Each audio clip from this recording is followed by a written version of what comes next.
அஸ்ஸலாமு அலைக்கும் வரஹ்மத்துல்லாஹி வபரகாத்துஹு. ரமலான் தொடர்பான கேள்விகளும் பதில்களும் என்ற அந்த தொடரிலே இன்றைய நாளின் கேள்வி, ரமலான் மாதத்தில் புனித அல் குர்ஆன் இறங்கியது என்பதனுடைய அர்த்தம் என்ன என்பதாகும். இதற்கு ஹதரத் முஸ்லிம் மௌஊத் ரலியல்லாஹு அன்ஹு அவர்கள், அதாவது அஹ்மதியா முஸ்லிம் ஜமாத்தின் இரண்டாவது கலீஃபத்துல் மஸீஹ் அவர்கள் தஃப்சீரே கபீரிலே 3 அர்த்தங்களை அன்னார் கூறியிருக்கின்றார்கள்.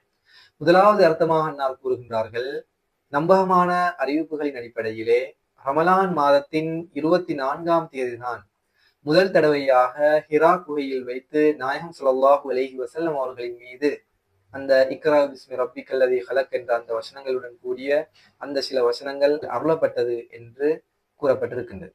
எனவே அதன் அடிப்படையிலே முதல் தடவையாக ரமலான் மாதத்தில் அல் குர்ஆன் இறங்க ஆரம்பித்தது என்பது இதனுடைய முதல் அர்த்தமாக இருக்கின்றது. இரண்டாவது அர்த்தமாக நான் கூறுகின்றார்கள், ஒவ்வொரு ரமலானிலும் ஒரு தடவை முழுமையாக அல் குர்ஆன் அருளப்பட்டது.